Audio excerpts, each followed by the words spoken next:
New Voices Amplified. You're watching earGROUND, and I'm your host, King Boaz with the most. And right now, I have another diamond from the motherland, Zimbabwe. We always have them all over the place. And today, I have Nonsi. Right, my name is Nonstikelelo Nzula. My name is quite long, so most people prefer Nzigi or Nancy. I am the founder of Toddler, which is an organization that helps underprivileged mothers with clothing and maybe some emotional support where we can. I'm also the founder of Nonzula Accessories. We are based in Zimbabwe. I think in short, that's who I am. Ah, nice. Yeah. So we'll try and get into more details about those things as we go along, because we need to know more about that stuff. But to begin with, maybe let's go back and try and find out who's Nonsi as a person. So where did you grow up, and is there anything from your childhood to say this is something that stands out? This is a fond childhood memory that I would love to hold on to and still relive from time to time? Okay, I grew up in Gobulawayo, the city of kings. Yeah. Then I moved and I went to South Africa. I was in the Free State for part of my education. Then I moved to Cape Town, and now I'm back here in Harare. A fond childhood memory. One of the things that I really loved about my childhood was trade fair, April. And Yeah. we used to wear those like the colorful caps that were plastic and almost see-through. And then also there'd be candy floss. So there was the cap that you'd look forward to and the candy floss that, you would walk around with.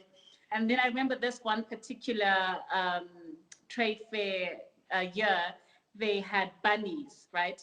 Yeah. Rabbits. And they had colored them. So they're like pink, green, blue, and all sorts of colors. And it kind of messed up my childhood because I grew up thinking that they were green and blue bunnies. So that's my fondest childhood memory. Ah, nice, nice, nice. So growing up and being able to travel all those places that you've been to, didn't you have any cultural shocks? Maybe moving from Bulawayo to SA and then back in Zimbabwe, but in Harare this time. Okay, I think my biggest cultural shock was when I moved to Cape Town. And so I had come from a small city in South Africa, which was Bloemfontein, which is almost like a Bulawayo 2.0 because it's very chilled, Yeah, laid back. And then I moved to Cape Town. So Cape Town is like a hub where everyone comes from different countries and, different backgrounds. So I remember talking to one of my lecturers, and she was in her late 60s, but yeah, she was adamant that I call her by her first name. So I tried to be like Dr. Boyas, Mrs. I said my name is Joy, okay? yeah, Don't call me by something else. And it was really hard for me coming from a place where you never, ever, not under any circumstance, do you yeah, refer to an elderly person by their first name. So that was the biggest cultural shock for me, I yeah. think, when I moved to Cape Town. Ah, nice. That's quite interesting, because I also remember that, like, knowing a name of an elder, even like that person that you live in the same street with, it was like a jackpot. So like you won a lot or something, because you really had to use it and you really had to find about it. Or sometimes I remember, like, growing up, this other neighbor of ours will call my father with his first name. So he'll say, like, when I'm Tagatemba and stuff like that. And I'll be so angry, like, why are you calling my father this name? Yeah, it Uh, was almost a uh, boom. quite, yeah, quite interesting, quite interesting. So we are celebrating Mother's Day, which is something that happens like every second Sunday of May, and we this is the time where people almost all over the world, I think, except for UK, they celebrate it in March. I think they are not in sync with everyone else. So how important is this day, and why do you find it necessary for us to show some love to our moms? Okay, I think the world would be a very different place without mothers. Mothers play such an incredible role in our lives, and sometimes I think we take it for granted until you're way older and you realize, Yeah, man, if that woman was not in my life, I wouldn't have turned out to be the person that I am.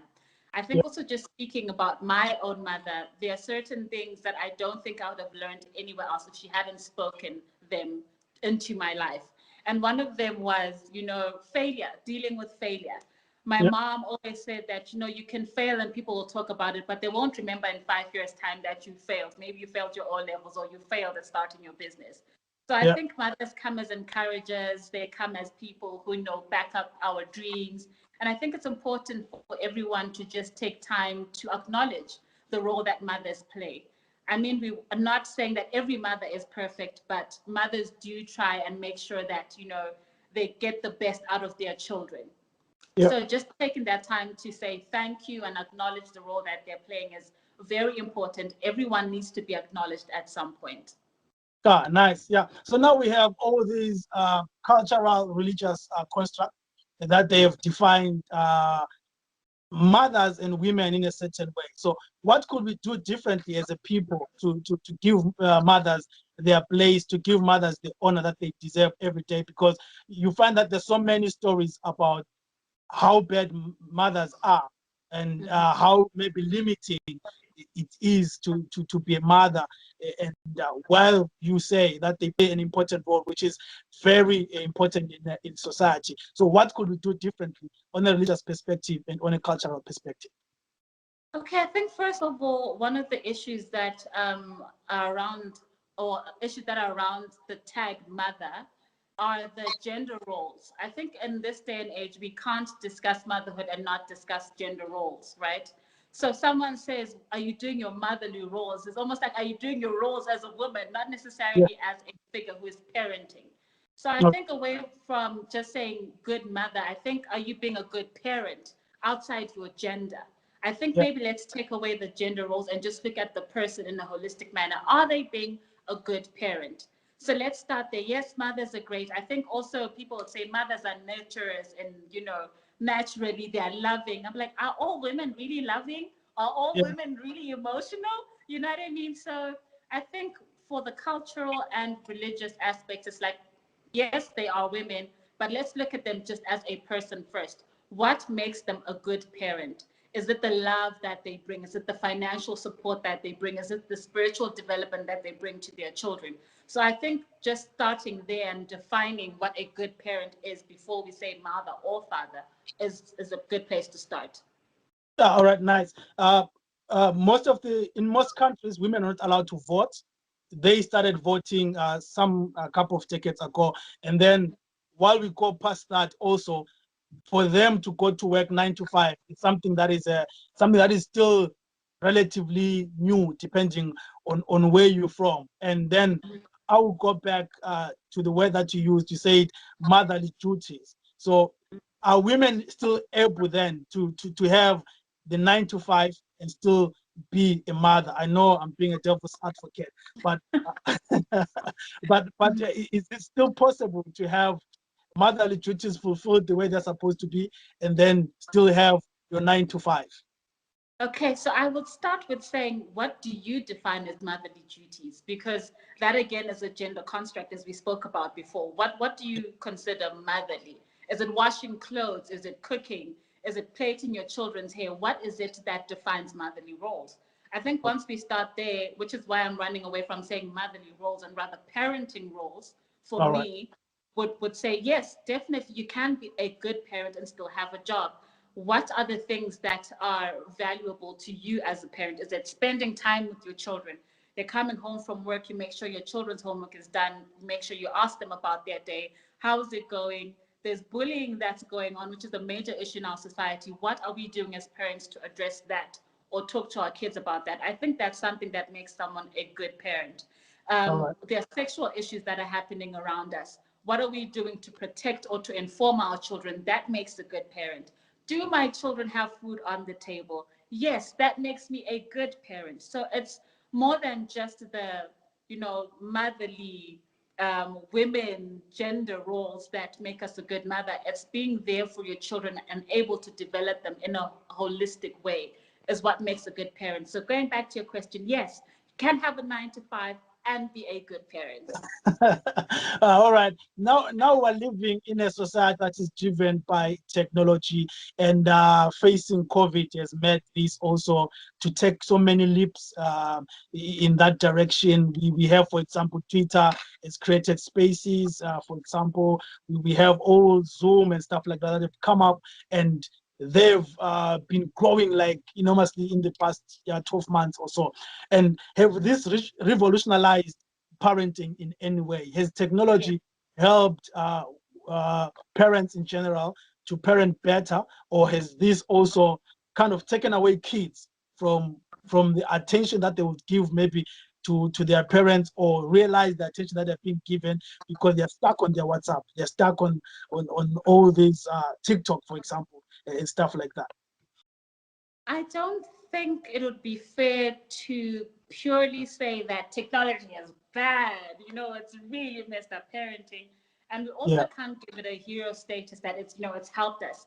I think yeah, everything is good when taken in portions or pieces, right?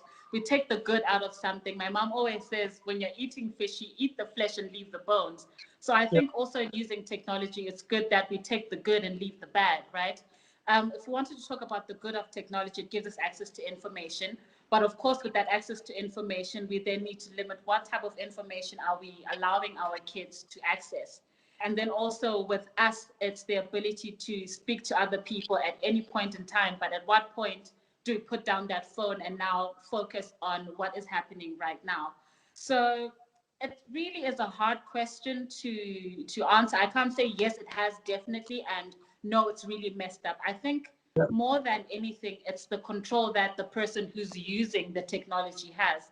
Um, if you use it in maybe a couple of hours in the day, and then you leave that time for the rest of your family, that's fine. But if you're overusing it, is the technology bad, or is it you who lacks the discipline to use it properly? So I can't really give a black and white answer to that one. I think it's also dependent on the person. How disciplined are you? How do you use it for it to benefit you and not mess up your time with your family? So it's really about the person more than it is about the technology, I think. all right. Yeah, nice.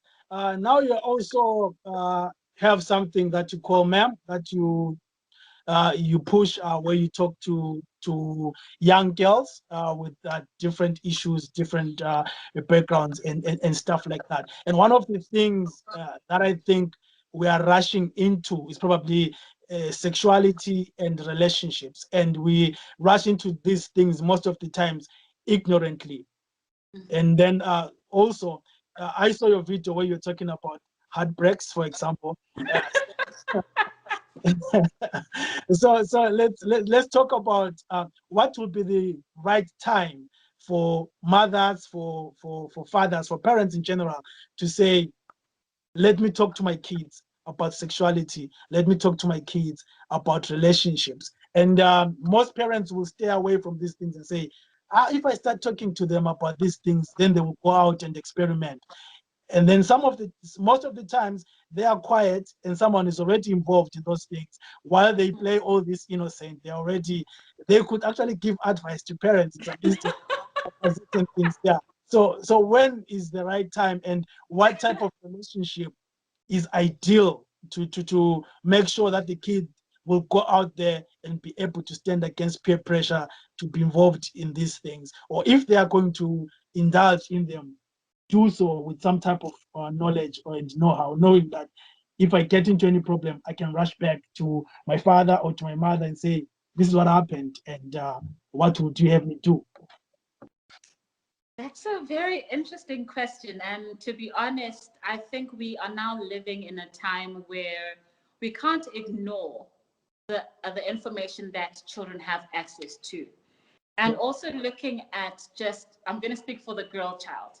I yeah, mean, and I'm going to touch on a topic that may be a little uncomfortable for you, but it's where we are right now. If yeah, a girl is going to start her menstruation at the age of 12 or yeah, 11, that's grade 6, grade 7 from where I am from, you yeah, cannot then negate having a conversation with that child about what is happening to their body and what does that mean. And then outside the physical aspect of menstruation and reproduction, there is the emotional element. I mean, our emotions start kicking in as early as 6 to 5 years old. You're like, oh, I have a crush. Or, you know, like it's things that happen. But by you having a conversation with your children, are you encouraging them to get into a relationship? Not necessarily. I think it's important to acknowledge what is happening. Yes, you have emotions. Maybe you're attracted to a person of the opposite sex, same sex, I don't know. But that's another topic for another day, right? Yeah. You're attracted to this person. What does it mean if you get into a relationship? From where I come from, if you get into a relationship, it's like you're getting into a relationship because you see yourself married to this person. You are going to build a life with this person. And someone might think that's a bit hectic for the child, but you want them to understand the gravity of what their actions mean. But if you don't then tell them and say, if I tell them, it means they're going to start dating. What if they're already dating? Then what? You'd rather than just tell them. For me, I'll say 12, because someone's going to start their period, or they already have emotions, they're attracted to someone. Hey, this is what's going to happen if it hasn't happened. And when it does happen, this and this and this is what might happen. And so when you get into a relationship with this person, you're telling me that you want to marry this person. Do you see yourself with this person for the next 10 years until you're 21 to get married? I know it sounds harsh, but those are the type of relationships that we then need to have. And what are the values that you are giving your children? When you're saying you're getting into a sexual relationship or you're getting into an emotional relationship, what are the values that they should look out for? What are the principles that they should have? So I definitely think the earlier the conversation, the better for me. Yeah, all right.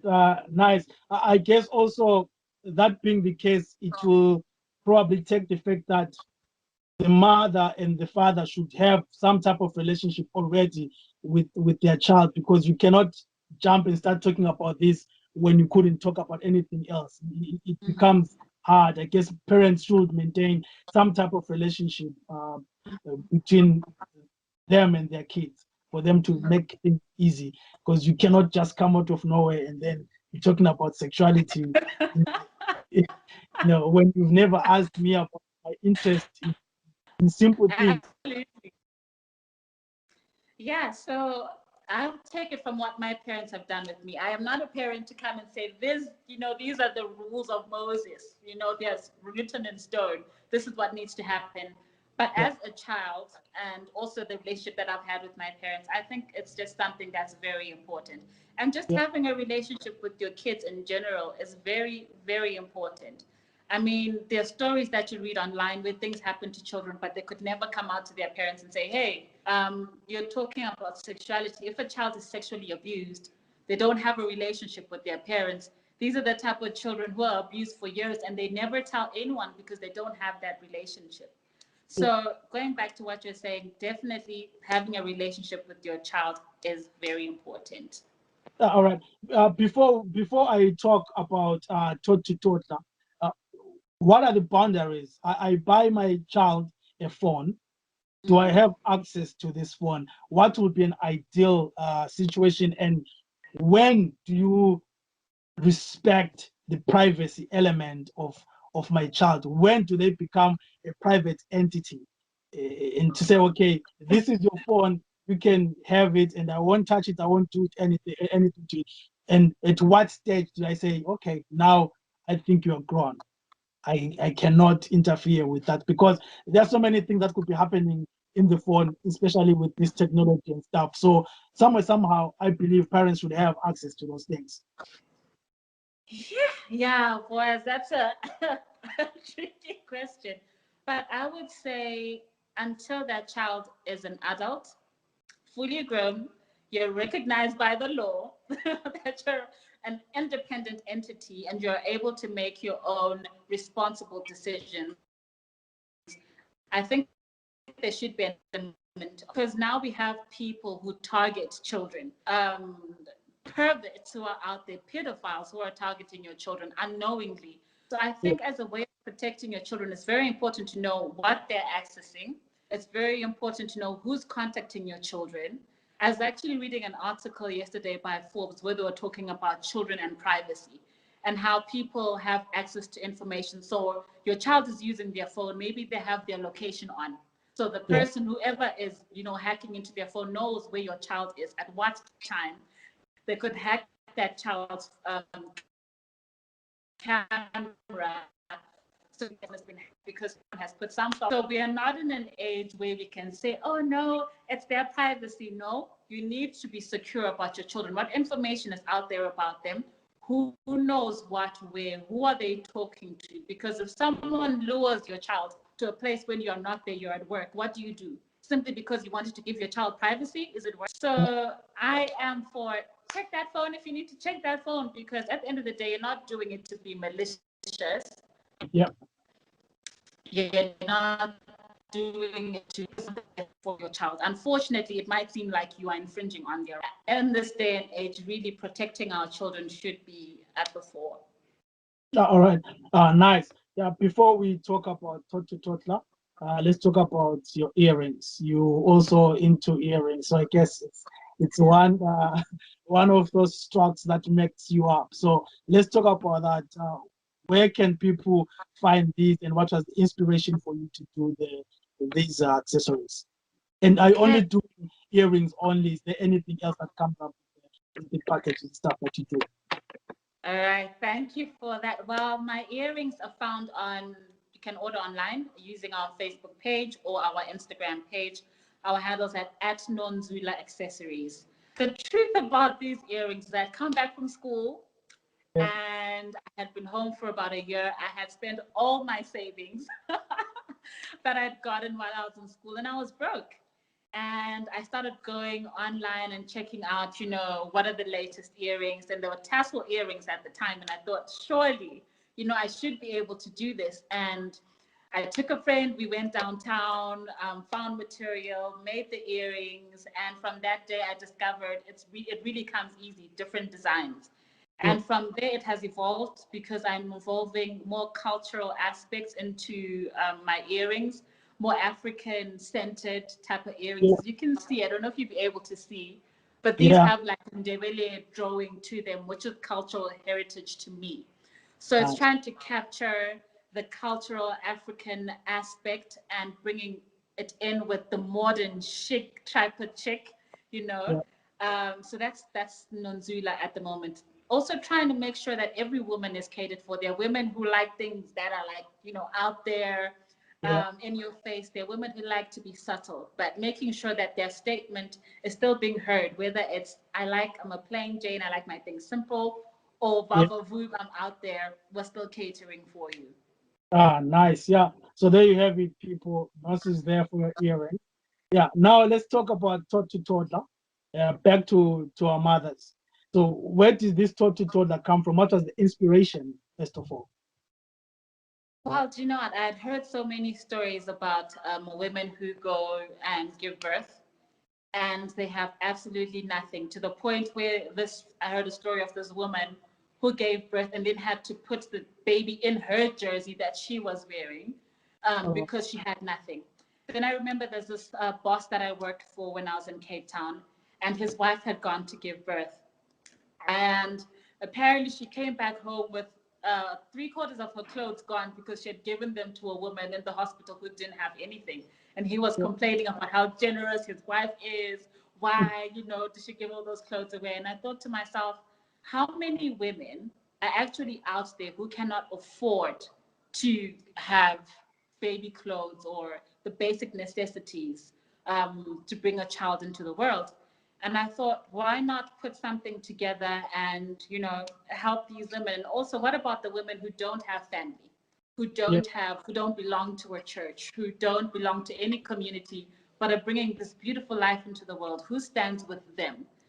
So with that being said, I came up with the idea of putting clothes together, giving to these women, at some point providing some emotional support, providing a form of community for these women, because they're women who give birth. They have no idea how to feed their child, no idea how to wash that child. They really don't know anything because no one has been walking with them.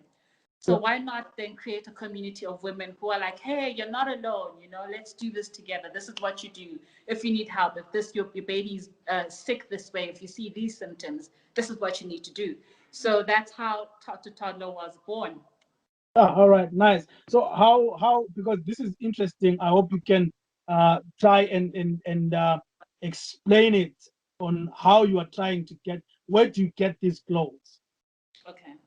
So I get them from mothers who've had babies or anyone who wants to donate. So we put out a poster. We talk to women that we already know that are in our circles to be like, hey, we're collecting baby clothes for 0 months to 24 months. Would you be willing to give something? Some may not have the clothes, but they'll be willing to partner with us financially. So whoever is in our community, if you see our post on Facebook, Instagram, if you hear it from word of mouth, that's how we collect our clothing. Get those clothes, wash them, sterilize, or make sure that the clothes are clean, pack them, and then put some toiletries in the package, and then hand them over. Yeah, all right, nice. So is there a target or to say these are the people that can come to us? Anyone can access you, and if anyone needs help, how do they get in touch with you? Okay. So anyone can come. It's just that sometimes it's hard to know who needs help exactly. Yeah. So if you see that someone is in need, hey, I'm having a baby, I don't have any clothes, please could you assist? We are willing to assist. But right now, our first bunch of packages went to Musasa, which All right. is an organization that deals with gender-based violence survivors. So these are women who've gone through a lot and they are in the shelters of this particular organization and they needed our help. So we gave the clothes to them. If you'd like to get a hold of us, we have our Facebook page, which is Taught to Toddler, or our Instagram page, Taught to Toddler, or you can app us on 077-841-5826. So remember, that's +263 because we are in Zim. So +263-77841-5826. All right, nice. And then, are there any strategic partnerships that you're looking forward to involved in this project? Because I I think this is a unique project in that I've seen this happening elsewhere, but not at a level of an organization where people simply say, "Okay, I've had my baby, but I still have these clothes. I can wash them and give them to the next person."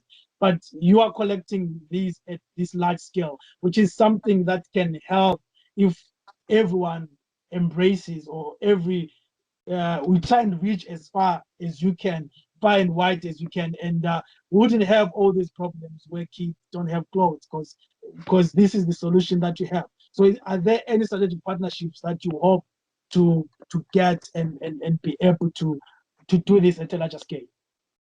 Absolutely. I think working with churches is one of my major targets because there are a lot of women that you can access. It's already a group of women that are working together in whatever way. So churches would be a great place to start. Communities, I don't know how best would infiltrate those. It would be a bit interesting to find out how. But any organization, any churches that work with women, women-based organizations as well, those would be the people that we want to work with to get the clothes.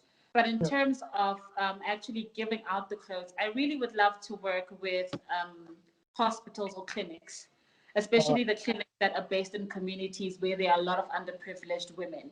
Because then you are guaranteed that someone's definitely going to come to a maternity clinic and not have. And that is a great point to meet that need. So working with clinics to a point where in Zim, there's never a woman who can give birth and go out without their child having something if they're underprivileged. I think in the bigger scale of things, that's what Taught to Toddler should be able to do, cover that gap completely in the whole country, hopefully at some point. Awesome. I believe their mothers are listening who would be able to help or spread the word one way or the other. Thank you so much. This is such a big idea, and these are resources that are there. There's someone who's haven't had a kid in 10 years, but somehow they have picked these things. They're just lying there, and you are utilizing them. This is actually a brilliant idea. So Thank you. outside Talk to Toddler and looking at the future, where is Nancy going before you go? These are your parting words. Wow. Okay. So I see myself in development as a development strategist, a development guru within Africa as a whole. Just looking at how can we solve our issues ourselves without looking to the west or the east for our issues. So just being a strategic voice to the nations on how best we can solve our issues as the African continent. Awesome. That was Nonstikelelo Nzula on earGROUND. Thank you so much. This is King Boas signing out. Until next time. Cheers.